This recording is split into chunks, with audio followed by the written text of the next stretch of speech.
Hello students, let us start today with the chapter 13, part 2, and the chapter name is Organisms and Population.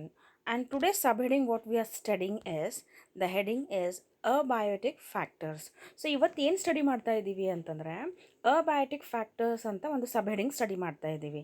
So first abiotic factors ಅಂದಾಗ non living components of ecosystem ಅಂತ ನೆನ್ಪಿಟ್ಕೊಳ್ರಿ.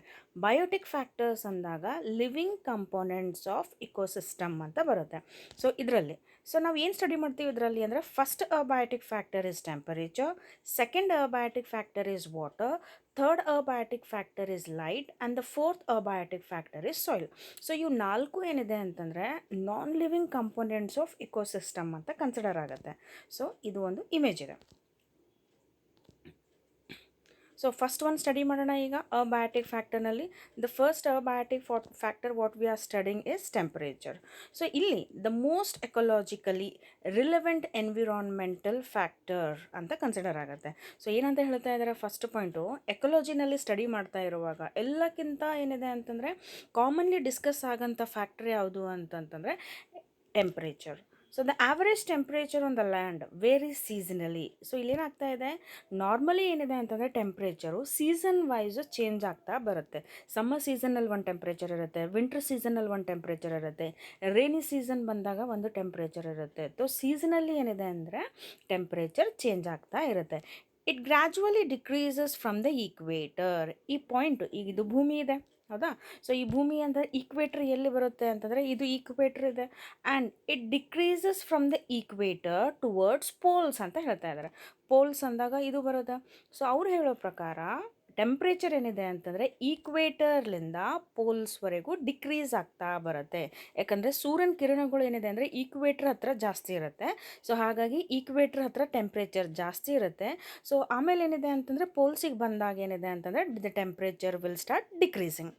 And next continuation and from plains to the mountain tops. So ಈ ಪಾಯಿಂಟಿಂದ ಏನು ಹೇಳ್ತಾ ಇದ್ದಾರೆ ಅಂದರೆ, normally ನಾವು ಏನಿದೆ ಅಂದರೆ ಲ್ಯಾಂಡು ಈ ರೀತಿ ಇರುತ್ತೆ, ನಾರ್ಮಲ್ ಲ್ಯಾಂಡ್.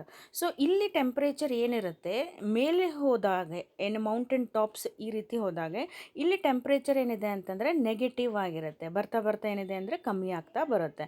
ಸೊ ಅವ್ರು ಹೇಳೋ ಪ್ರಕಾರ ಪ್ಲೇನಲ್ಲಿ ಒಂದು ಟೆಂಪ್ರೇಚರ್, ಲ್ಯಾಂಡ್ ಮೇಲೆ ಒಂದು ಟೆಂಪ್ರೇಚರ್ ಇರುತ್ತೆ. ಯಾವ ರೀತಿ ಹೈಟ್ನಲ್ಲಿ ಹೋಗ್ತಾ ಬರ್ತೀವಿ ಮೌಂಟೇನ್ ಟಾಪ್ಸ್, ದೇರ್ ಆ temperature will change. So next point, it ranges from subzero levels. Subzero ಅಂತಂದಾಗ ಏನಂತ ಬರಬೇಕು, ನೆಗೆಟಿವ್ನಲ್ಲಿರುತ್ತೆ ಟೆಂಪ್ರೇಚರು. ಎಲ್ಲಿರುತ್ತೆ, polar regions and the high altitudes to it increases 50 degree Celsius in in a tropical desert ಅಂತ ಇದೆ.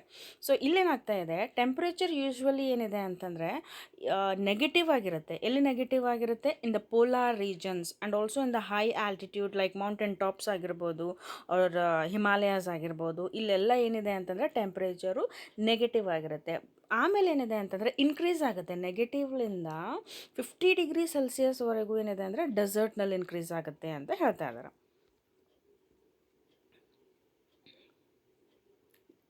Next ಪಾಯಿಂಟಿಗೆ ಬರೋಣ. So in the next point, in habitats like thermal springs and deep sea hydrothermal vent. ಇವೆರಡು examples ಕೊಡ್ತಾರೆ. Habitat ಅಂದಾಗ the place where living organism is there. So ಆ ರೀತಿ ಪ್ಲೇಸಸ್ನಲ್ಲೇ ಯಾವುದು place, thermal springs and deep sea hydrothermal vents. Average temperature ಏನಿದೆ ಅಂತಂದರೆ it exceeds 100 degree Celsius. So ಈ ಕೆಳಗಡೆ ಎರಡು ಇಮೇಜ್ ಇದೆ. ಈ ಇಮೇಜ್ನಲ್ಲಿ ಏನಿದೆ ಅಂದರೆ first one is thermal springs, second one deep sea hydrothermal vents. ಇವೆರಡೂ ಪ್ಲೇಸ್ನಲ್ಲಿ ಟೆಂಪ್ರೇಚರ್ ಬಗ್ಗೆ ಮಾತಾಡ್ತಾ ಇರುವಾಗ ಎಷ್ಟು ಟೆಂಪ್ರೇಚರ್ ಇರುತ್ತೆ ಅಂದರೆ 100 ಡಿಗ್ರಿ ಸೆಲ್ಸಿಯಸ್ಗಿಂತ ಜಾಸ್ತಿ ಟೆಂಪ್ರೇಚರ್ ಇರುತ್ತೆ ಅಂತ ಹೇಳ್ತಾ ಇದ್ದಾರೆ. ಸೊ ನೆಕ್ಸ್ಟು ಅಬಯೋಟಿಕ್ ಫ್ಯಾಕ್ಟರ್ ಇನ್ನು ಟೆಂಪ್ರೇಚರ್ ಬಗ್ಗೆ ಮಾತಾಡೋಣ. ಸೊ ಇಲ್ಲಿ ಏನಿದೆ ಅಂದರೆ ಎಕ್ಸಾಂಪಲ್ಸ್ ಕೊಟ್ಟಿದ್ದಾರೆ. So mango trees cannot grow in the temperate countries, like example is Canada and Germany. So ಅವ್ರು ಕೊಟ್ಟಿರೋ ಎಕ್ಸಾಂಪಲ್ಸ್ ಏನಿದೆ ಅಂತಂದರೆ ಮ್ಯಾಂಗೋ ಟ್ರೀಸು ಟೆಂಪ್ರೇಟ್ ಕಂಟ್ರೀಸ್ ಎಲ್ಲಿ ಕೋಲ್ಡರ್ ರೀಜನ್ ಇರುತ್ತೆ, like for example like Canada and ಜರ್ಮನಿನಲ್ಲಿ ಏನಿದೆ ಅಂತಂದರೆ ಗ್ರೋ ಆಗೋದಿಲ್ಲ ಅಂತ ಹೇಳ್ತಾ ಇದ್ದಾರೆ. ಸೊ ಯಾಕೆ ಆ ರೀತಿ ಅಂತಂತಂದರೆ ಅಲ್ಲಿ ಟೆಂಪ್ರೇಚರ್ ಏನಿದೆ ಅಂತಂದರೆ ಕಮ್ಮಿ ಇರುತ್ತೆ. ಮ್ಯಾಂಗೋ ಟ್ರೀಸಿಗೆ ಗ್ರೋ ಆಗಬೇಕಾಗಿತ್ತು ಅಂತಂತಂದರೆ ಜಾಸ್ತಿ ಟೆಂಪ್ರೇಚರ್ ಬೇಕಾಗುತ್ತೆ. ಯೂಶ್ವಲಿ ಮ್ಯಾಂಗೋ ಟ್ರೀಸ್ ಏನಿದೆ ಅಂತಂತಂದರೆ ಇಂಡಿಯಾನಲ್ಲಿ ಜಾಸ್ತಿ ಗ್ರೋ ಆಗುತ್ತೆ, ಯಾಕಂದರೆ ಇಲ್ಲಿ ಟೆಂಪ್ರೇಚರು ಜಾಸ್ತಿ ಇದೆ. ಆದರೆ ಟೆಂಪ್ರೇಟ್ ಕಂಟ್ರೀಸ್ನಲ್ಲಿ ಹೋಗಿ ನೀವು ಏನಿದೆ ಅಂದರೆ ಪ್ಲಾಂಟೇಶನ್ ಮಾಡಿದ್ರೂ ಕೂಡ ಮ್ಯಾಂಗೋ ಪ್ಲಾಂಟೇಶನ್ ಆಗೋಲ್ಲ, ಯಾಕಂತಂದರೆ ಅಲ್ಲಿ ಅದಕ್ಕೆ ಜಾಸ್ತಿ ಟೆಂಪ್ರೇಚರ್ ಬೇಕು. ಕೆನಡಾ ಮತ್ತು ಜರ್ಮನಿನಲ್ಲಿ ಏನಿದೆ ಅಂದರೆ ಟೆಂಪ್ರೇಚರು ಕಮ್ಮಿ ಆಗಿರುತ್ತೆ. ಸೆಕೆಂಡ್ ಪಾಯಿಂಟ್ ಏನಿದೆ ಅಂದರೆ there is no snow leopard in Kerala forest. So ಇಲ್ಲೇನು ಹೇಳ್ತಾ ಇದ್ದಾರೆ, ಸ್ನೋ ಲೆಪರ್ಡ್ ಏನಿದೆ ಅಂತಂತಂದರೆ ಕೇರಳ ಫಾರೆಸ್ಟ್ನಂತೂ ಅವೈಲೇಬಲ್ ಇರಲ್ಲ. ಯಾಕಂದರೆ ಸ್ನೋ ಲೆಪರ್ಡ್ ಎಲ್ಲಿರುತ್ತೆ ಅಂತಂದರೆ ಇನ್ನು ಹಿಮಾಚಲ್ ಪ್ರದೇಶ ಆಗಿರ್ಬೋದು, ಜಮ್ಮು ಕಾಶ್ಮೀರ ಆಗಿರ್ಬೋದು, ಉತ್ತರಾಖಂಡ ಆಗಿರ್ಬೋದು, ಅರುಣಾಚಲ್ ಪ್ರದೇಶದ ಆಗಿರ್ಬೋದು, ಎಲ್ಲಿ ಸ್ನೋ ಇರುತ್ತೆ ಅಲ್ಲಷ್ಟೇ ಏನಿದೆ ಅಂತಂದರೆ ಸ್ನೋ ಲೆಪರ್ಡ್ ಏನಿದೆ ಅಂದರೆ ಅವೈಲೇಬಲ್ ಇರುತ್ತೆ. ಸೊ ಥರ್ಡ್ ಎಕ್ಸಾಂಪಲ್ ಏನು ಕೊಡ್ತಾ ಇದ್ದಾರೆ ಅಂದರೆ tuna fishes. Tuna fish are rare beyond the tropical latitudes in the ocean. So ಅವ್ರು ಹೇಳೋ ಪ್ರಕಾರ ಏನಿದೆ ಅಂದರೆ tuna fish, so it is very rare, we cannot see tuna fish beyond the tropical latitude. ಯಾಕಂತಂದರೆ ಬಿಕಾಸ್ ಸ್ಲೈಟ್ ಚೇಂಜಸ್ ಆಯಿತು ಅಂತಂದರೆ beyond the tropical latitude ಫ್ಲಕ್ಚುಯೇಷನ್ಸ್ಲಿಂದ temperature ಆಯಿತು ಅಂದಾಗ it will affects the kinetics of particular organisms. ಅವಾಗೇನಾಗುತ್ತೆ, then it will change the function of the ಮೆಟಬಾಲಿಕಲ್ activities of a certain organisms. So ಹಾಗಾಗಿ ಏನಿದೆ ಅಂತಂದರೆ usually you cannot see a tuna fish beyond the tropical latitudes in oceans. Next, temperature affects kinetics of enzymes, basal metabolism and other physiological functions of a organism. So last point important ಏನಿದೆ, temperature usually ಏನಿದೆ ಅಂದರೆ ಏನೇನು effect ಆಗುತ್ತೆ ಅಂದರೆ kinetics of enzymes. So enzymes ಅಂತಂದರೆ activities of ಎನ್ಸೈಮ್ಸಿಗೆ ಏನಿದೆ ಅಂತಂದರೆ effect ಆಗುತ್ತೆ. ಟೆಂಪ್ರೇಚರ್ ಇನ್ಕ್ರೀಸ್ ಆಯಿತು ಅಂತಂದಾಗ ಇಲ್ಲೇನಿದೆ ಅಂತಂದರೆ certain changes which is taking place in a body, ಏನೇನು ಚೇಂಜಸ್ ಆಗ್ತಾ ಇರುತ್ತೆ through with the help of enzymes. ಅವಾಗೇನಿದೆ ಅಂತಂದರೆ ಅದರದ್ದು ಆ್ಯಕ್ಟಿವಿಟಿ ಏನಿದೆ ಅಂದರೆ ಅಫೆಕ್ಟ್ ಆಗೋ ಚಾನ್ಸಸ್ ಇರುತ್ತೆ, ಟೆಂಪ್ರೇಚರ್ ಏನಿದೆ ಅಂದರೆ ಜಾಸ್ತಿ ಕಮ್ಮಿ ಆಯಿತು ಅಂದರೆ. ನೆಕ್ಸ್ಟು ಬೇಸಲ್ ಮೆಟಬಾಲಿಸಮ್ ಅಂದರೆ break down of food materials in the body. ನಮ್ಮ ಬಾಡಿನಲ್ಲಿ ಏನಿದೆ ಅಂದರೆ ಫುಡ್ ಮೆಟೀರಿಯಲ್ಸ್ ಬ್ರೇಕ್ ಡೌನ್ ಆಗ್ತಾ ಇರುತ್ತೆ, ಅದರಿಂದ ಏನಿದೆ ಅಂದರೆ ನಮಗೆ ಎನರ್ಜಿ ಸಿಗುತ್ತೆ. ಸೊ ಅದರಲ್ಲೂ ಕೂಡ ಏನಿದೆ ಅಂತಂದರೆ ಎಫೆಕ್ಟ್ ಆಗುತ್ತೆ because of increase or decrease in the temperature. Third, other physiological functions of an organisms. So ಮೂರನೇದೇನಿದೆ ಅಂತಂದರೆ ಪಾಯಿಂಟು ಅಂದರೆ if there is a less temperature, ಅವಾಗೇನಾಗುತ್ತೆ ನಮ್ಮ ಬಾಡಿನಲ್ಲಿ ಏನು ಚೇಂಜಸ್ ಆಗುತ್ತೆ ಅಂದರೆ ಟೆಂಪ್ರೇಚರ್ ಕಮ್ಮಿ ಆಯಿತು ಅಂತಂದರೆ, ಜಾಸ್ತಿ ಕಮ್ಮಿ ಆಯಿತು ಅಂದರೆ ನಮಗೆ ಶಿವರಿಂಗ್ ಆಗುತ್ತೆ, ನಡುಗೋಕ್ಕೆ ಸ್ಟಾರ್ಟ್ ಮಾಡ್ತೀವಿ, ಯಾಕಂದರೆ ನಮ್ಮದು ಫಿಸಿಯಲಾಜಿಕ್ ಎಫೆಕ್ಟ್ ಆಗುತ್ತೆ, ಚೇಂಜಸ್ ಆಗುತ್ತೆ ನಮ್ಮ ಬಾಡಿ. ಇನ್ ಕೇಸ್ ಟೆಂಪ್ರೇಚರ್ ಜಾಸ್ತಿ ಆಯಿತು ಅಂದಾಗ ಅವಾಗೇನಾಗುತ್ತೆ, ಸ್ವೆಟಿಂಗ್ ಆಗುತ್ತೆ, ಬೆವರು ಬಿಡೋಕ್ಕೆ ಸ್ಟಾರ್ಟ್ ಆಗುತ್ತೆ. ಸೊ ಈ ರೀತಿ ಏನಿದೆ ಅಂತಂದರೆ ಟೆಂಪ್ರೇಚರ್ ಚೇಂಜಸ್ ಆಗೋದ್ರಲ್ಲಿಂದ it affects first kinetics of an enzyme, second basal metabolism and the third one ಏನಿದೆ ಅಂದರೆ physiological function of an organism.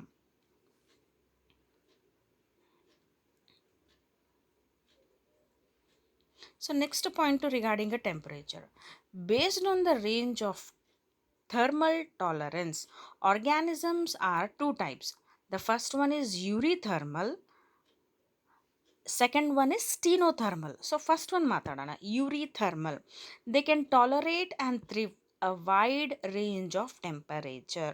So ಇಲ್ಲೇನು ಹೇಳ್ತಾ ಇದ್ದಾರೆ ಅಂತಂದರೆ ಆ particular eurythermal organisms they can tolerate ಅಂತಂದರೆ ಏನಪ್ಪ ಇಲ್ಲಿ ಅಂತಂದರೆ ಆ ಪರ್ಟಿಕ್ಯುಲರ್ ಆರ್ಗ್ಯಾನಿಸಮ್ಸ್ ತಾಳ್ತಾ ಇದೆ, they are that bearing all the like temperature fluctuations. So ಇಲ್ಲಿ ಎಕ್ಸಾಂಪಲ್ಸ್ ಏನೇನು ಬರಬೇಕು ಅಂತಂದಾಗ man, cat, dog, tiger, cow, sheep, monkey. So these are all examples of a eurythermal. ಇವೆಲ್ಲ ಎಕ್ಸಾಂಪಲ್ಸ್ ಏನು ಕೊಟ್ಟಿದ್ದೀನಿ ಅದು ಎಕ್ಸಾಂಪಲ್ಸ್ ಏನಿದೆ ಅಂತಂದರೆ ಅದು ಟಾಲ್ರೇಟ್ ಮಾಡುತ್ತೆ particular animals. So wide range ಅಂದರೆ ಏನಾರ ಫ್ಲಕ್ಚುವೇಷನ್ಸ್ ಇತ್ತು ಟೆಂಪ್ರೇಚರ್ನಲ್ಲಿ ಅಂತಂದರೆ those animals will tolerate. Second example ಏನಿದೆ ಅಂದರೆ stenothermal, they can tolerate only a narrow range of temperature. ಈ ಪರ್ಟಿಕ್ಯುಲರ್ ಆರ್ಗ್ಯಾನಿಸಮ್ಸ್ ಏನಿದೆ ಅಂತಂದರೆ they are only tolerating a slight changes in the temperature, ಸ್ಮಾಲೇ ಫ್ಲಕ್ಚುವೇಷನ್ಸ್ ಆಯಿತು ಅಂತಂದರೆ they cannot tolerate actually. So ಆ ರೀತಿ ಎಕ್ಸಾಂಪಲ್ಸ್ ಯಾವುದು ಸ್ಟೀನೋಥರ್ಮಲ್ ಅಂದರೆ reptiles, crustaceans, insects, penguin and crocodile. ಇವೆಲ್ಲ ಎಕ್ಸಾಂಪಲ್ಸ್ ಏನಿದೆ ಅಂತಂದರೆ ಸ್ವಲ್ಪನೇ ಚೇಂಜಸ್ ಆಯಿತು ಅಂತಂತಂದರೆ it will affect actually those animals are said as stenothermal. So ಹಾಗಾಗಿ on the based upon the tolerance, ಯಾವ ಎನಿಮಲ್ಸ್ ಜಾಸ್ತಿ ತಾಳುತ್ತೆ ಆ ಎನಿಮಲ್ಸ್ ಬೇಸಸ್ ಮೇಲೆ ಎರಡು ಟೈಪನ್ನು ಡಿವೈಡ್ ಮಾಡಿದ್ದಾರೆ. One is eurythermal and the another one is stenothermal. So eurythermal ಅಂದಾಗ they can tolerate a wide range of temperature. Stenothermal they can tolerate only a narrow range of temperature.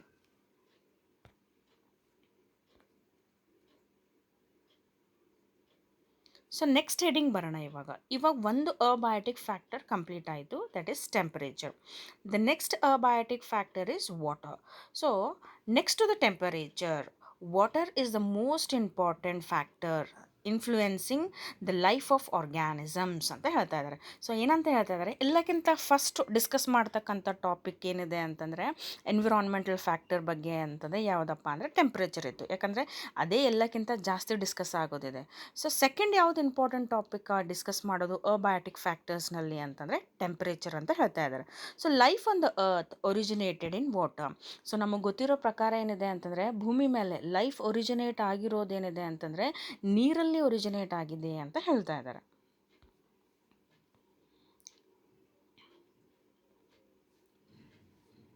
So next ಪಾಯಿಂಟಿಗೆ ಬರೋಣ. Water is very limited in desert. So special adaptations are essential for desert organisms. So ಅವರು ಹೇಳೋ ಪ್ರಕಾರ ನೀರು ಏನಿದೆ ಅಂತಂದರೆ ಡೆಸರ್ಟ್ನಲ್ಲಿ ಬಹಳ ಕಮ್ಮಿ ಇದೆ ಅಂತ ಹೇಳ್ತಾ ಇದ್ದಾರೆ. ಡೆಸರ್ಟ್ ಅಂದರೆ ಬರಡು ಭೂಮಿ. ಬರಡು ಭೂಮಿನಲ್ಲಿ ನೀರಿನ ಅಂಶ ಏನಿದೆ ಅಂತಂದರೆ ಬಹಳ ಕಮ್ಮಿ ಇದೆ.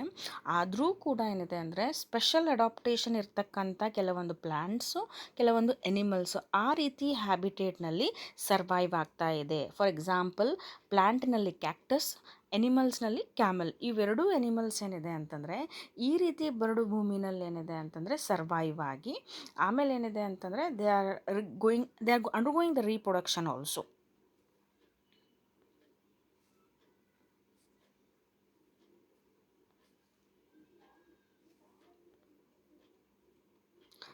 So the next heading, productivity and distribution of plants is dependent on water. So next heading ಏನಿದೆ ಇಲ್ಲಿ ಅಂದರೆ ಎಲ್ಲಿ ನೀರಿನ ಪ್ರಮಾಣ ಜಾಸ್ತಿ ಇರುತ್ತೋ ಅಲ್ಲಿ ಏನಿದೆ ಅಂತಂದರೆ ಪ್ಲ್ಯಾಂಟ್ಸ್ ಡಿಸ್ಟ್ರಿಬ್ಯೂಷನ್ ಆಯಿತು, ಪ್ಲ್ಯಾಂಟ್ಸ್ದು ಪ್ರೊಡಕ್ಷನ್ ಆಯಿತು ಜಾಸ್ತಿ ಇರುತ್ತೆ. ಎಲ್ಲಿ ನೀರು ಕಮ್ಮಿ ಇರುತ್ತೋ ಅಲ್ಲಿ ಅದು ಪ್ಲ್ಯಾಂಟ್ಸ್ದು ಪ್ರೊಡಕ್ಷನ್ ಆ್ಯಂಡ್ ಡಿಸ್ಟ್ರಿಬ್ಯೂಷನ್ ಏನಿದೆ ಅಂತಂದರೆ ಕಮ್ಮಿ ಆಗಿಬಿಡುತ್ತೆ. ಸೊ ಹಾಗಾಗಿ water is very important for production and distribution of plants ಅಂತ ಹೇಳ್ತಾ ಇದ್ದಾರೆ. ಸಿಂಪಲ್ ಒಂದು ಎಕ್ಸಾಂಪಲ್, ಡೆಸರ್ಟ್ ಇದೆ, ಬರಡು ಭೂಮಿ ಇದೆ, ಅಲ್ಲಿ ನೀರು ಕಮ್ಮಿ ಸಿಗುತ್ತೆ, ಹಾಗಾಗಿ ಜಾಸ್ತಿ ಪ್ಲ್ಯಾಂಟ್ಸು ಅಲ್ಲಿ ಗ್ರೋ ಆಗೋಕ್ಕೆ ಸಾಧ್ಯ ಇಲ್ಲ. ಅದೇ ಇನ್ನೊಂದು ಎಕ್ಸಾಂಪಲ್ ಏನಿದೆ ಅಂದರೆ ರೈನ್ ಫಾರೆಸ್ಟ್ ತೊಗೊಳ್ಳೋಣ. ಕಂಟಿನ್ಯೂ ಮಳೆ ಆಗ್ತಾ ಇರೋದ್ರಿಂದ, ನೀರು ಜಾಸ್ತಿ ಇರೋದ್ರಿಂದ ಸಾಕಷ್ಟು ಏನಿದೆ ಅಂದರೆ ಪ್ಲ್ಯಾಂಟ್ಸ್ ಅವೈಲೇಬಲ್ ಇರುತ್ತೆ. ಸೊ ಇಲ್ಲಿ ಈ ಪಾಯಿಂಟದ ಅರ್ಥ ಏನಿದೆ ಅಂದರೆ ಪ್ರೊಡಕ್ಷನ್ ಆಗಿರೋದು, ಡಿಸ್ಟ್ರಿಬ್ಯೂಷನ್ ಆಗಿರೋದು ಪ್ಲ್ಯಾಂಟ್ಸ್ದು ಡಿಪೆಂಡ್ಸ್ ಎದ್ರ ಮೇಲೆ ಡಿಪೆಂಡ್ ಆಗುತ್ತೆ ಅಂದರೆ it depends on water.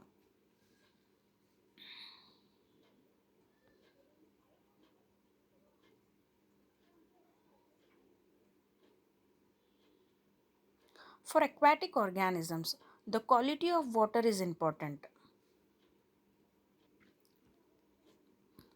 The salt concentration, that is salinity in parts per thousand. So ನಾವೇನು ಅಂದ್ಕೊಳ್ತೀವಿ, ಅಕ್ವಾಟಿಕ್ ಆರ್ಗ್ಯಾನಿಸಮ್ಸ್ ಅಂದರೆ ನೀರಿನಲ್ಲಿರ್ತಕ್ಕಂಥ ಆರ್ಗ್ಯಾನಿಸಮ್ಸಿಗೆ ವಾಟರ್ ರಿಲೇಟೆಡ್ ಪ್ರಾಬ್ಲಮ್ಸು ಇರೋದಿಲ್ಲ ಅಂತ ತಿಳ್ಕೊಳ್ತೀವಿ. ಆದರೆ ಆ ನೀರಿನ ಕ್ವಾಲಿಟಿ ಕೂಡ ಏನಿದೆ ಅಂದರೆ ಇಂಪಾರ್ಟೆಂಟ್ ಆಗುತ್ತೆ ಅಲ್ಲಿ ನೀರಿನಲ್ಲಿರ್ತಕ್ಕಂಥ ಆರ್ಗ್ಯಾನಿಸಮ್ಸಿಗೆ. ಅದರದ್ದು ಕೆಮಿಕಲ್ ಕಂಪೋಸಿಷನ್ ಆಗಿರ್ಬೋದು ಆರ್ ಇಲ್ಲ ಅಂತಂದರೆ pH ಆಗಿರ್ಬೋದು, ಇವೆರಡೂ ಕೂಡ ಏನಿದೆ ಅಂತಂದರೆ ಇಂಪಾರ್ಟೆಂಟ್ ಆಗುತ್ತೆ. ಸಾಲ್ಟ್ ಕಾನ್ಸಂಟ್ರೇಷನ್ ಎಷ್ಟಿದೆ ನೀರಿನಲ್ಲಿ ಆ ಬೇಸಿಸ್ ಮೇಲೆ ಏನಿದೆ ಅಂದರೆ 3 ಎಕ್ಸಾಂಪಲ್ಸ್ ಕೊಟ್ಟಿದ್ದಾರೆ. So salt concentration is less than 5% in inland waters. So ಈಗ ನಮಗೆ ಗೊತ್ತಿರೋ ಪ್ರಕಾರ ಸ್ಯಾಲಿನಿಟಿ ಅಂತ ವರ್ಡ್ ಬರ್ತಾ ಇದೆ. ಸೊ ಸ್ಯಾಲಿನಿಟಿ ಅಂದಾಗ ಏನಿದೆ ಅಂತಂದರೆ it measures the number of grams of salt. Parts per thousand ಅಂದರೆ how many parts are grams of salts are there per 1000 parts or ಇಲ್ಲಾಂದರೆ ಕಿಲೋಗ್ರಾಮ್ಸ್. ಆ ಬೇಸಿಸ್ ಮೇಲೆ ಇದು ಕೊಟ್ಟಿದ್ದಾರೆ. ಸೊ ಹೌ ಮಚ್ ಲೈಕ್ ಎಷ್ಟು ಏನಿದೆ ಅಂತಂದರೆ ಪಾರ್ಟ್ಸ್ ಇದೆ. ಸೊ ಪರ್ 1000 ಪಾರ್ಟ್ಸ್ ಏನಿದೆ ಅಂತಂತಂದರೆ ಸ್ಯಾಲಿನಿಟಿ ಎಷ್ಟಿದೆ ಅಂತಂದಾಗ so it is less than 5% in inland waters. So inland waters ಅಂತಂದಾಗ ಈ ಎಕ್ಸಾಂಪಲ್ಸ್ ನೋಡಿ. And it is 30 to 35% in seawater, and it is more than 100% in a hypersaline lagoons. So ಇಲ್ಲಿ ಮೂರು examples ಏನು ಕೊಟ್ಟಿದ್ದಾರೆ ಅಂದರೆ the concentration of the salt is less than 5% in inland waters ಅಂತ ಹೇಳ್ತಾ ಇದ್ದಾರೆ. ಆಮೇಲೆ ಸಿ ವಾಟರ್ಸ್ನಲ್ಲಿ ಎಷ್ಟು ಸಾಲ್ಟ್ ಕಾನ್ಸಂಟ್ರೇಷನ್ ಇದೆ ಅಂತಂದರೆ 30 to 35% ಏನಿದೆ ಅಂದರೆ ಸಿ ವಾಟರ್ನಲ್ಲಿ ಇದೆ. ಥರ್ಡ್ ಒನ್ ಏನಿದೆ ಅಂದರೆ ಹೈಪರ್ ಅಂದಾಗ ಎಲ್ಲಕ್ಕಿಂತ ಜಾಸ್ತಿ. ಎಷ್ಟು ಜಾಸ್ತಿ ಇದೆ ಅಂತಂದರೆ ಮೋರ್ ದ್ಯಾನ್ 100% ಏನಿದೆ ಅಂತಂದರೆ ಇದು ಜಾಸ್ತಿ ಇದೆ. So next abiotic factor that is water ಬಗ್ಗೆ ಡಿಸ್ಕಸ್ ಮಾಡ್ತಾ ಇರುವಾಗ based on the range of tolerance to the salinity ಅಂದರೆ ಎಷ್ಟು ಸಾಲ್ಟ್ ಕಂಟೆಂಟ್ ಇದೆ ಆ ಬೇಸಿಸ್ ಮೇಲೆ organisms are of 2 types. One is eurythermal, euryhaline, and the second one is stenohaline. ನಾವು ಮುಂಚೆ ಸ್ಟಡಿ ಮಾಡೋದು ಏನಿದೆ ಅಂದರೆ ಯೂರಿಥರ್ಮಲ್, ಯಾಕಂದರೆ ಟೆಂಪ್ರೇಚರ್ ಮೇಲೆ ಇದ್ದು. ಆಮೇಲೆ ಸೆಕೆಂಡ್ ಅದರ ರಿಲೇಟೆಡ್ ಇನ್ನೊಂದು ಸ್ಟಡಿ ಮಾಡಿರೋದೇನೆಂದರೆ ಸ್ಟೀನೋಥರ್ಮಲ್. ಸೊ ಇಲ್ಲೇನಿದೆ ಅಂತಂದರೆ ಇನ್ ವಾಟರ್ ರಿಲೇಟೆಡ್ ಸ್ಟಡಿ ಮಾಡ್ತಾ ಇರುವಾಗ that is a tolerance to the salinity of organisms, euryhaline and stenohaline. First one euryhaline, that is it tolerate a wide range of salinity. ಸೊ ಈ particular examples ಏನಿದೆ ಅಂತಂತಂದರೆ ಯೂರಿಹಲೈನ್ನಲ್ಲಿ like ಮಾಲಿಫಿಶ್ ಆಗಿರ್ಬೋದು, ಈಲ್ ಆಗಿರ್ಬೋದು, salmon ಆಗಿರ್ಬೋದು. So these are the examples of a euryhaline. They can tolerate a wide range of salinities. ಎಷ್ಟು ಬೇಕಷ್ಟು salt concentration ಇದ್ದರೂ ಕೂಡ ಏನಿದೆ ಅಂದರೆ ಈ ಪರ್ಟಿಕ್ಯುಲರ್ ಏನಿದೆ ಆರ್ಗ್ಯಾನಿಸಮ್ಸು ಸರ್ವೈವ್ ಆಗ್ಬೋದು. Second one stenohaline, tolerate only the narrow range of salinities, for example like goldfish and haddock and then sea turtles. ಇವೇನಿದೆ ಅಂತಂದರೆ ಓನ್ಲಿ ನ್ಯಾರೋ ರೇಂಜ್ ಆಫ್ ಸ್ಯಾಲಿನಿಟೀಸನ್ನು ಸರ್ವೈವ್ ಮಾಡ್ಬೋದು. ಯಾಕಂದರೆ ಸ್ಲೈಟ್ ಫ್ಲಕ್ಚುಯೇಷನ್ಸ್ ಇನ್ ಟೆಂಪ್ರೇಚರ್ ಸಹ ಇದು ಕೂಡ ಅಂದ್ರೂ there is a chances these organisms may die. Second ಇದು. ಸೊ ಇದು ಏನಿದೆ ಅಂತಂದರೆ one example is gold fish and the another example is haddock. Last ಇದರಲ್ಲಿ ಇಂಪಾರ್ಟೆಂಟ್ ಪಾಯಿಂಟ್ ಏನಿದೆ, so many fresh water animals cannot live for long in sea water and vice versa because of osmotic concentration. So ಇಲ್ಲಿ ಎಲ್ಲಕ್ಕಿಂತ important point ಅವ್ರು ಏನು ಹೇಳ್ತಾ ಇದ್ದಾರೆ ಅಂದರೆ fresh water animals ಏನಿದೆ ಅಂತಂದರೆ ಪರ್ಟಿಕ್ಯುಲರ್ ಏನಿದೆ ಅಂತಂದರೆ ಸಿ ವಾಟರ್ನಲ್ಲಿ ಭಾಳ ಲಾಂಗ್ ಡ್ಯೂರೇಷನ್ ಸರ್ವೈವ್ ಆಗೋಕ್ಕೆ ಸಾಧ್ಯ ಇಲ್ಲ. ವೈ? ಯಾಕದು ರೀಸನ್ ಏನಿದೆ? Because of osmotic problem. So I'll give one example. Because fresh water fishes ಏನಿದೆ ಅಂತಂದರೆ they are hypertonic to their surrounding environment. Hypertonic ಅಂತಂದಾಗ ಏನಂದರೆ ಜಾಸ್ತಿ ಸಾಲ್ಟ್ ಕಾನ್ಸಂಟ್ರೇಷನ್ ಅದ್ರದ್ದು ಬಾಡಿನಲ್ಲಿ ಇರುತ್ತೆ. Which means that the concentration of the salt is higher in their blood than compare to their surrounding. So ಹಾಗಾಗಿ ಏನಿದೆ ಅಂತಂದರೆ ಆ ಪರ್ಟಿಕ್ಯುಲರ್ ಫಿಶ್ ಏನಿದೆ ಅಂತಂದರೆ ಹೈಪರ್ಟೋನಿಕ್ ಆಗಿರುತ್ತೆ ತನ್ನ ಸರೌಂಡಿಂಗ್ ಎನ್ವಿರಾನ್ಮೆಂಟ್ಗಿಂತ. ಸೊ ಇನ್ ಕೇಸ್ ಆ ಪರ್ಟಿಕ್ಯುಲರ್ ಏನಿದೆ ಅಂತಂದರೆ ಫ್ರೆಶ್ ವಾಟರ್ ಫಿಶ್ ನೀವೇನಿದೆ ಅಂತಂದರೆ ಸಾಲ್ಟ್ ವಾಟರ್ನಲ್ಲಿ ಹಾಕಿದಾಗ ಹೊರಗಿಂದ ಸಾಲ್ಟ್ ಕೂಡ ಜಾಸ್ತಿ ಇರುತ್ತೆ, ಆಲ್ರೆಡಿ ಅದರದ್ದು ಬಾಡಿನಲ್ಲೂ ಸಾಲ್ಟ್ ಜಾಸ್ತಿ ಇರುತ್ತೆ. ಹಾಗಾಗಿ ಹೊರಗಿಂದ ಸಾಲ್ಟ್ ಕಂಟೆಂಟ್ ವಾಟರ್ ಏನಿದೆ ಅಂತಂದರೆ ಥ್ರೂ ಮೌತ್ ಆಗಿರ್ಬೋದು, ಗಿಲ್ಸ್ ಆಗಿರ್ಬೋದು, ಆ ಫಿಶ್ ಬಾಡಿ ಒಳಗಡೆ ಎಂಟರ್ ಆಗುತ್ತೆ. ಸೊ ಎಂಟರ್ ಆದಾಗ ಏನಾಗುತ್ತೆ, ಸೊ ಆ ಪರ್ಟಿಕ್ಯುಲರ್ ಫಿಶ್ ಏನಿದೆ ಅಂತಂತಂದರೆ ಮೇ ಡೈ. ಸೊ ಹಾಗಾಗಿ ಈ ಪಾಯಿಂಟ್ ಏನು ಮೆನ್ಷನ್ ಮಾಡಿದ್ದಾರೆ, many fresh water animals cannot live for long in a sea water and vice versa. ಅಂದರೆ ಸಿ ವಾಟರ್ನಲ್ಲಿರ್ತಕ್ಕಂಥ ಫಿಶಸ್ ಏನಿದೆ ಅಂದರೆ ಫ್ರೆಶ್ ವಾಟರ್ನಲ್ಲಿ ಇರೋಕ್ಕಾಗಲ್ಲ. ಫ್ರೆಶ್ ವಾಟರ್ನಲ್ಲಿರ್ತಕ್ಕಂಥ ಫಿಶಸ್ ಅಂದರೆ ಎನಿಮಲ್ಸ್ ಆಗಿರ್ಬೋದು ಏನಿದೆ ಅಂದರೆ ಸಿ ವಾಟರ್ನಲ್ಲಿ ಇರೋಕ್ಕಾಗಲ್ಲ. Why? Because of osmotic problems and all.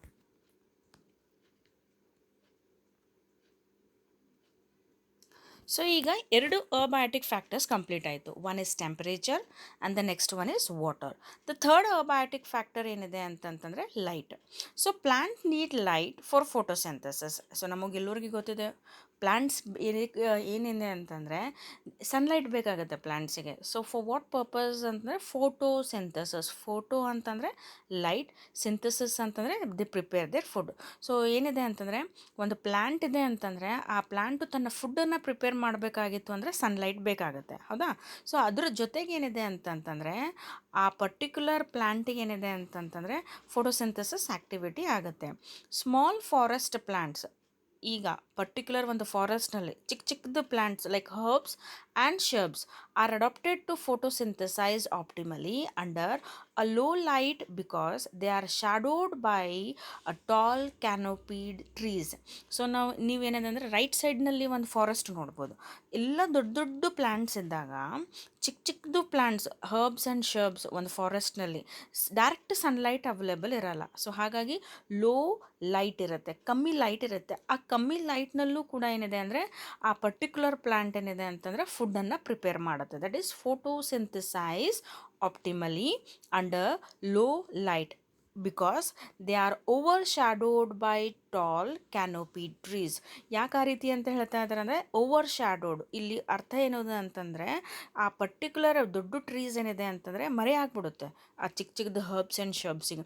ಈಗ ಮರೆ ಆದಮೇಲೆ ಏನಿದೆ ಅಂದರೆ ಡೈರೆಕ್ಟ್ ಸನ್ಲೈಟು ಅವೈಲೇಬಲ್ ಆ ಸಣ್ಣ ಪುಟ್ಟ ಹರ್ಬ್ಸ್ ಆ್ಯಂಡ್ ಶರ್ಬ್ಸಿಗೆ ಇರೋದಿಲ್ಲ.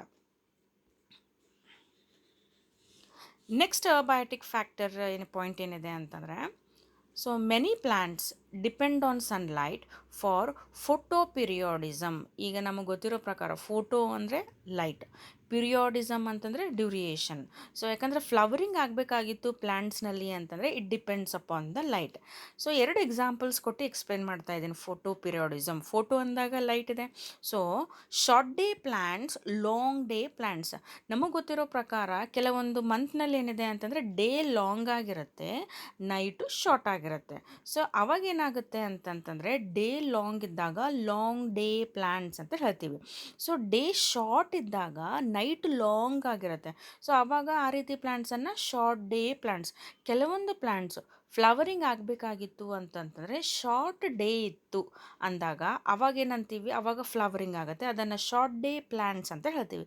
ಇನ್ನು ಕೆಲವೊಂದು ಪ್ಲ್ಯಾಂಟ್ಸ್ ಏನಿದೆ ಅಂದರೆ ಡೇ ಲಾಂಗ್ ಬೇಕು, ನೈಟ್ ಸ್ಮಾಲ್ ಬೇಕು, ಅವಾಗಷ್ಟೇ ಫ್ಲವರಿಂಗ್ ಆಗುತ್ತೆ, ಅದನ್ನು ಶಾರ್ಟ್ ಲಾಂಗ್ ಡೇ ಪ್ಲ್ಯಾಂಟ್ಸ್ ಅಂತ ಮೆನ್ಷನ್ ಮಾಡ್ತೀವಿ.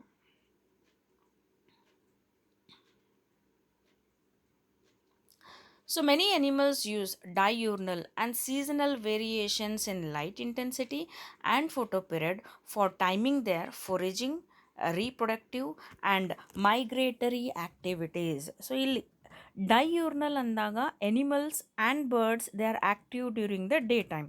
ಸೊ ನಾವು ಕೂಡ ಡೈಯೂರ್ನಲ್ ಬರ್ತೀವಿ. We people are active during the night day time. So ನಾವೇನಿದೆ ಅಂತಂದರೆ ಡೇ ಟೈಮ್ನಲ್ಲಿ ಆ್ಯಕ್ಟಿವ್ ಇರ್ತೀವಿ, ನೈಟ್ ಟೈಮ್ನಲ್ಲಿ ಏನಿದೆ ಅಂತಂದರೆ ವಿಲ್ ಸ್ಲೀಪ್, ಮಲ್ಕೊಂಡ್ಬಿಡ್ತೀವಿ ನೈಟ್ ಟೈಮ್ನಲ್ಲಿ. ಸೊ ಆದರೆ ನಾಕ್ಟರ್ನಲ್ ಅಂತ ಅಂದಾಗ ಏನಿದೆ ಅಂದರೆ ಆ ಎನಿಮಲ್ಸು ನೈಟ್ನಲ್ಲಿ ಆ್ಯಕ್ಟಿವ್ ಇರುತ್ತೆ, ಅದನ್ನು ನಾಕ್ಟರ್ನಲ್ ಎನಿಮಲ್ಸ್ ಅಂತ ಹೇಳ್ತೀವಿ. ಸೊ ಇಲ್ಲಿ ಭಾಳಷ್ಟು ಎನಿಮಲ್ಸ್ ಏನಿದೆ ಅಂದರೆ they use a diurnal and seasonal variations. ಎದಕ್ಕಂತಂದರೆ ಸೀಸನಲ್ ವೇರಿಯೇಷನ್ಸ್ ಆಯಿತು, ಸೀಸನಲ್ ಚೇಂಜಸನ್ನು ಅಪ್ಲೈ ಮಾಡುತ್ತೆ ಭಾಳಷ್ಟು animals.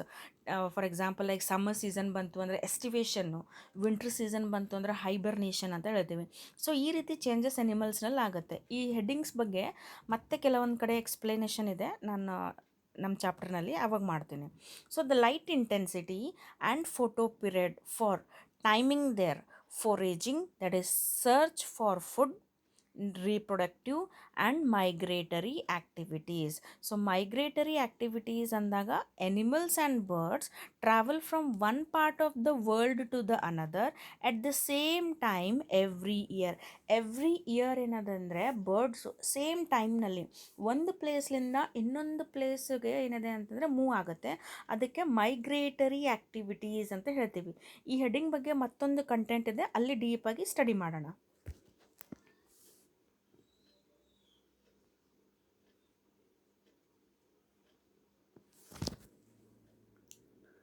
So next point, sun is an ultimate source for light and temperature on the land.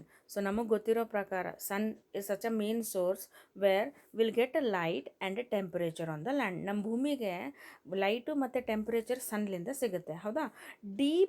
Deep in the oceans, ಎಷ್ಟು deep ಅಂತಂದಾಗ it is around more than 500 meters in the ocean. The environment is dark and there is no energy available from the sun.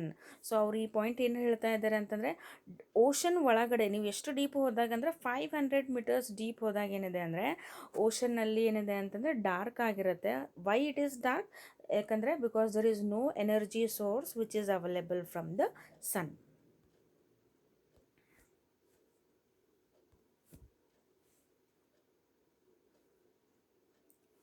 The spectral quality of solar radiations is important for life.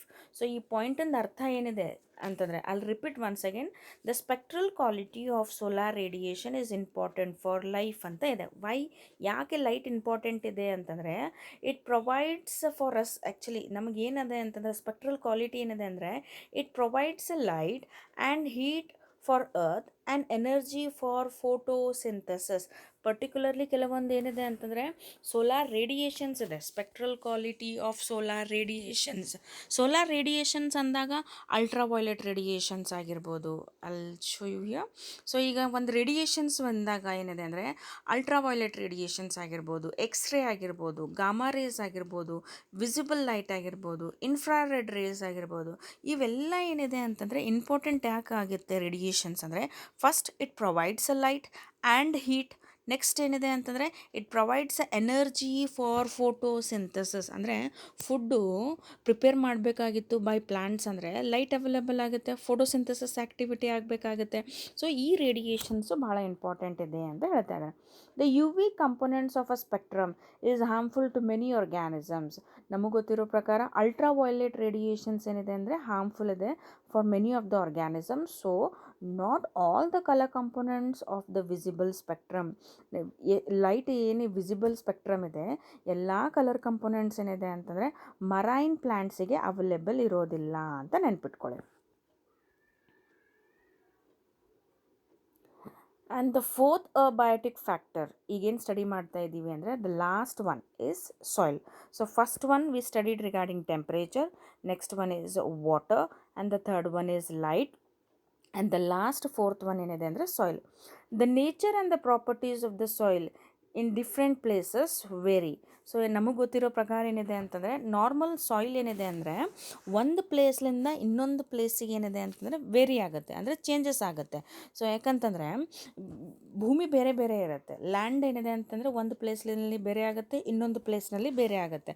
So ಆ basis ಮೇಲೆ it depends on, ಇವೆಲ್ಲ ಯಾಕಾಗುತ್ತೆ ಆ ರೀತಿ ಅಂತಂದರೆ changes, it depends on the climate. ಯಾವ ರೀತಿ ಆ climate ಇದೆ ಅಲ್ಲಿ, ಆ ಬೇಸಿಸ್ ಮೇಲೆ ಆ ಏನಿದೆ ಅಂತಂದರೆ ಸಾಯಿಲ್ ಇರುತ್ತೆ. ಆ್ಯಂಡ್ ವೆದರಿಂಗ್ ಪ್ರೋಸೆಸ್, ವೆದರಿಂಗ್ ಅಂದರೆ ಏನು, it is a break down of rocks on the earth. ಈಗ ಭೂಮಿ ಮೇಲೆ ಏನಿದೆ ದೊಡ್ಡ ದೊಡ್ಡ ಕಲ್ಲು ಬಂಡೆಗಳು ಏನಿರುತ್ತೆ ಅದು ಬ್ರೇಕ್ ಡೌನ್ ಆಗಿ ಸಣ್ಣ ಪುಟ್ಟ ಏನಿದೆ ಅಂತಂದರೆ ಪಾರ್ಟಿಕಲ್ಸ್ ಇಲ್ಲ ಸಾಯಿಲ್ ಏನಿದೆ ಅಂತಂದರೆ ಫಾರ್ಮೇಷನ್ ಆಗುತ್ತೆ. ಸೊ ಅವ್ರ sedimentation, method of soil development etcetera.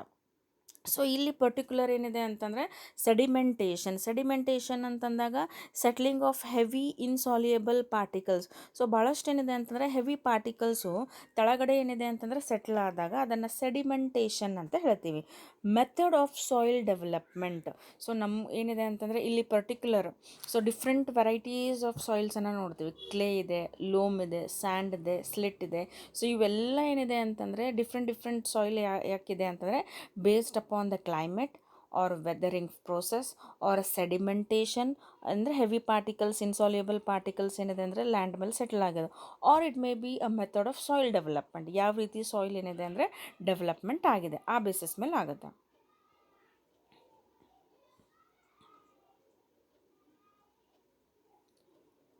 Various characteristics of the soil. So ಭಾಳಷ್ಟು ಏನು ಕ್ಯಾರೆಕ್ಟರಿಸ್ಟಿಕ್ ಇದೆ, ಒಂದು soil composition, grain size and aggregation. So ಇಲ್ಲಿ ಸಾಯಿಲ್ ಕಂಪೋಸಿಷನ್ ಅಂದಾಗ ಏನಿದೆ ಅಂತಂದರೆ ಒಂದು ಭೂಮಿ ಮೇಲೆ ಲಿವಿಂಗ್ ಇರ್ಬೋದು, ಅವ್ರ dead materials on the soil ಇರ್ಬೋದು. ಸೊ ಭಾಳಷ್ಟು ಥಿಂಗ್ಸ್ ಏನಿದೆ ಅಂತಂತಂದರೆ ಇನ್ವಾಲ್ವ್ಮೆಂಟ್ ಆಗಿ ಸಾಯಿಲ್ ಫಾರ್ಮೇಷನ್ ಆಗಿರುತ್ತೆ. ಗ್ರೇನ್ ಸೈಜ್ ಅಂತ ಬಂದಾಗ diameter of a particular particle of soil, ಒಂದು ಸಾಯಿಲ್ದು ಡಯಾಮೀಟರ್ ಅಂದರೆ ಅದು ಏನು ದೊಡ್ಡ ಕಲ್ಲಿದೆನಾ ಅವ್ರ ಸಾಫ್ಟ್ ಮೆಟೀರಿಯಲ್ ಇದೆನಾ, ಎಷ್ಟು ಡಯಾಮೀಟರ್ ಇದೆ, ಗ್ರೇನ್ ಸೈಜ್. ಆ್ಯಂಡ್ ಅಗ್ರಿಗೇಷನ್ ಅಂದರೆ soil particles of the different size ಏನಿದೆ they are held together. So ಭಾಳಷ್ಟು ಏನಿದೆ ಅಂತಂದರೆ ಬೇರೆ ಬೇರೆ ಪಾರ್ಟಿಕಲ್ಸ್ ಆಫ್ ಸಾಯಿಲ್ ದೊಡ್ಡದಿರ್ಬೋದು ಚಿಕ್ಕದಿರ್ಬೋದು ಎಲ್ಲ ಟುಗೆದರ್ ಒಂದು ಕಡೆ ಹೆಲ್ಡ್ ಮಾಡಿದಾಗ ಅದನ್ನು ಅಗ್ರಿಗೇಷನ್ ಅಂತ ಹೇಳ್ತೀವಿ. ಸೊ ಇವೆಲ್ಲನೂ ಏನಿದೆ ಅಂದರೆ ಡಿಟರ್ಮೈನ್ಸ್ ದ ಪರ್ಕುಲೇಷನ್ ಅಂತಂದಾಗ water holding capacity of the soil, water ಯಾವ ರೀತಿ ಸಾಯಿಲ್ ಒಳಗಡೆ ಎಂಟರ್ ಆಗ್ತಾ ಇದೆ ಅದನ್ನು ಪರ್ಕುಲೇಷನ್ ಅಂತ ಹೇಳ್ತೀವಿ. ಸೊ ಒಂದು ಎಕ್ಸಾಂಪಲ್ ಇದೆ. ಸೊ ಇಲ್ಲಿ ಏನಿದೆ ಅಂತಂದರೆ 3 different types of soil particles ಇದೆ, ಒಂದು sand, loam and clay. So ಇಲ್ಲೇನಿದೆ ಅಂತಂದರೆ ಆ ಪರ್ಟಿಕ್ಯುಲರ್ ಅವ್ರು ಹೇಳೋ ಪ್ರಕಾರ ಏನಿದೆ ಅಂದರೆ various characteristics of the soil. ಏನೇನು characteristic? Soil composition, grain size and aggregation. ಇವು ಮೂರು ಏನು ಡಿಟರ್ಮೈನ್ ಮಾಡುತ್ತೆ ಅಂದರೆ ಪರ್ಕುಲೇಷನ್ ಅಂದರೆ ವಾಟರ್ ಹೋಲ್ಡಿಂಗ್ ಕೆಪಾಸಿಟಿಯನ್ನು ಡಿಟರ್ಮೈನ್ ಮಾಡುತ್ತೆ. ಸಿಂಪಲ್ ಒಂದು ಎಕ್ಸಾಂಪಲ್ ಕೊಡ್ತೀನಿ. ನೀವೇನು ಮಾಡಿ ಅಂದರೆ ಎರಡೂ ಕೈಯಲ್ಲಿ ಏನಿದೆ ಅಂತಂತಂದರೆ ನೀವು ಒಂದು ಕೈನಲ್ಲಿ ಏನಿದೆ ಅಂತಂದರೆ ಉಸುಕು ತೊಗೊಳ್ಳಿ, ಇನ್ನೊಂದು ಕೈನಲ್ಲಿ ಏನಿದೆ ಅಂತಂತಂದರೆ ಸಾಫ್ಟ್ ಆಗಿರೋಂಥ ಸಾಯಿಲ್ ಅಗ್ರಿಕಲ್ಚರಲ್ ಲ್ಯಾಂಡ್ನಲ್ಲಿ ಇರೋಂಥ ಸಾಯಿಲು ನೀವು ಕೈಲಾಗಿ ತೊಗೊಳ್ಳಿ, ಎರೆಮಣ್ಣು. ಸೊ ನೀವು ಎರಡಲ್ಲಿ ನೀರು ಹಾಕಿದಾಗ ಏನಿದೆ ಅಂತಂದರೆ ಸ್ಯಾಂಡ್ನಲ್ಲಿ ಉಸುಗಿನಲ್ಲಿ ನೀರೇನಿದೆ ಅಂದರೆ ಹಿಡ್ಕೊಳ್ಳೋದಿಲ್ಲ, ಜಲ್ದಿ ಬೇಗ ಕೆಳಗಡೆ ಬಿದ್ದುಬಿಡುತ್ತೆ. ಯಾಕಂತಂದರೆ ವಾಟರ್ ಹೋಲ್ಡಿಂಗ್ ಕೆಪಾಸಿಟಿ ಆ ಸ್ಯಾಂಡ್ನಲ್ಲಿ ಇಲ್ಲ. ಅದೇ ಇನ್ನೊಂದು ಕೈಯಲ್ಲಿ ಎರೆಮಣ್ಣು ಏನಿದೆ ಅಂತಂದರೆ ಅಗ್ರಿಕಲ್ಚರಲ್ ಲ್ಯಾಂಡ್ನಲ್ಲಿ ಇರ್ತಕ್ಕಂಥ ಸಾಫ್ಟ್ ಸಾಯಿಲು, ಅದಕ್ಕೆ ನೀವು ನೀರು ಹಾಕಿದಾಗ ಏನಿದೆ ಅಂತಂದರೆ ಅದನ್ನು ಅಬ್ಸಾರ್ಬ್ ಮಾಡ್ಕೊಳಕ್ಕೆ ಹೋಗುತ್ತೆ. ಸೊ ಈ ರೀತಿ ಏನಿದೆ ಅಂತಂದರೆ ಆ ಸಾಯಿಲ್ನಲ್ಲಿ ಕಂಪೋಸಿಷನು, ಗ್ರೇನ್ ಸೈಜ್ ಅಂದರೆ ಡೈಮೀಟರ್ ಬಿಟ್ವೀನ್ ದೋಸ್ ಪಾರ್ಟಿಕಲ್ಸ್, ಆಮೇಲೆ ಅಗ್ರಿಗೇಷನ್ ಅಂದರೆ all particles of soil together. So ಇವೆಲ್ಲ ಡಿಟರ್ಮೈನ್ ಆಗುತ್ತೆ. That is a percolation and water holding capacity of a soil ಅಂತ ಇದೆ. ಸೊ ನೆಕ್ಸ್ಟ್ ಏನಿದೆ ಅಂತಂದರೆ ಪಾಯಿಂಟು ಅಬ್ಯಾಟಿಕ್ ಫ್ಯಾಕ್ಟ್ರದ್ದು ಸಾಯಿಲ್ ಬಗ್ಗೆ ಅಂದರೆ ದೀಸ್ ಕ್ಯಾರೆಕ್ಟರಿಸ್ಟಿಕ್ಸ್ ಆ್ಯಂಡ್ ಪ್ಯಾರಾಮೀಟರ್ಸ್ ಅಂತಂದಾಗ ಏನಿದೆ ಅಂತಂದರೆ ಒಂದು ಬೌಂಡ್ರಿ, ಏನು ಲಿಮಿಟೇಷನ್ಸು, ಏನೇನು ಬೌಂಡ್ರಿ, ಏನೇನು ಲಿಮಿಟೇಷನ್ಸ್ ಇದೆ ಅಂದರೆ such as pH, mineral composition and topography determines the vegetation and animals in on area. So ಅವ್ರು ಹೇಳೋ ಪ್ರಕಾರ ಏನಿದೆ ಅಂತಂದರೆ ಕೆಲವೊಂದು ಕ್ಯಾರೆಕ್ಟರಿಸ್ಟಿಕ್ಸ್ ಪರ್ಟಿಕ್ಯುಲರ್ ಸಾಯಿಲ್ದು ಕೆಲವೊಂದು ಲಿಮಿಟೇಷನ್ಸ್ ಏನಂದರೆ pH ಆಗಿರ್ಬೋದು, ಮಿನರಲ್ಸ್ ಕಂಪೋಸಿಷನ್ ಆಗಿರ್ಬೋದು. ನೀವು ಇಲ್ಲಿ ಇಮೇಜ್ ಇದೆ, pH ಅಂದರೆ ಆಸಿಡಿಕ್ ಇದೆನಾ, ಬೇಸ್ ಇದೆನಾ, ನ್ಯೂಟ್ರಲ್ ಇದೆ ಆ ಪರ್ಟಿಕ್ಯುಲರ್ ಏನಿದೆ ಅಂದರೆ ಸಾಯಿಲ್ದು. ಇಲ್ಲ ಅಂತಂದರೆ ಮಿನರಲ್ಸ್ ಕಂಪೋಸಿಷನ್ ಇದೆ, ಯಾವ್ಯಾವ ಮಿನರಲ್ಸ್ ಏನಿದೆ ಅಂತಂದರೆ ಸೋಡಿಯಮ್ ಆಯಿತು, ಪೊಟ್ಯಾಷಿಯಮ್ ಆಯಿತು, ಕ್ಯಾಲ್ಶಿಯಮ್ ಆಯಿತು, ಮ್ಯಾಗ್ನೀಷಿಯಮ್ ಆಯಿತು. So what all minerals are involved in the soil. ಆಮೇಲೆ topography means a land description, plain ಇದೆನಾ, ಹಿಲ್ ಇದೆನಾ, ಮೌಂಟೇನ್ ಇದೆನಾ, ಸ್ಲೋಪ್ ಇದೆನಾ. ಸೊ ಯಾವ ರೀತಿ ಲ್ಯಾಂಡ್ ಇದೆ, ಇವೆಲ್ಲ ಏನಿದೆ ಅಂತಂದರೆ ಆ ಪರ್ಟಿಕ್ಯುಲರ್ ಪ್ಲೇಸ್ನಲ್ಲಿರ್ತಕ್ಕಂಥ ವೆಜಿಟೇಷನು ಆ್ಯಂಡ್ ಎನಿಮಲ್ಸನ್ನು ಡಿಟರ್ಮೈನ್ ಮಾಡುತ್ತೆ, ಯಾವ ರೀತಿ ಎನಿಮಲ್ಸ್ ಇರುತ್ತೆ ಅಂತ ಹೇಳ್ತಾರೆ. Next in aquatic environment, so in water bodies the sediment characteristics determine the type of a benthic animals. Sediment ಅಂದಾಗ ಡೆಪಾಸಿಷನ್ ಆಫ್ ಇನ್ಸಾಲ್ಯುಯಬಲ್ ಪಾರ್ಟಿಕಲ್ಸ್, ಅದು ರಾಕ್ದು ಪಾರ್ಟಿಕಲ್ಸ್ ಆಗಿರ್ಬೋದು, ಸಾಯಿಲ್ ಪಾರ್ಟಿಕಲ್ಸ್ ಆಗಿರ್ಬೋದು. ಆ ಬೇಸಸ್ ಮೇಲೆ ಕೆಳಗಡೆ ಇರೋಂಥದ್ದು ಸಾಯಿಲ್ ಪಾರ್ಟಿಕಲ್ಸ್ ಬೇಸಸ್ ಮೇಲೆ ಯಾವ ಟೈಪು ಆರ್ಗ್ಯಾನಿಸಮ್ಸು ಅದ್ರ ಮೇಲೆ ಇರುತ್ತೆ ಅಂತ ಡಿಟರ್ಮೈನ್ ಮಾಡುತ್ತೆ. ಆ ರೀತಿ ಎನಿಮಲ್ಸ್ ಅಂದರೆ ಬೆಂಥಿಕ್ ಎನಿಮಲ್ಸ್ ಅಂದರೆ organisms which live at the lowest level of a body of a water, ಯಾವುದು lake or ocean, anything it may B.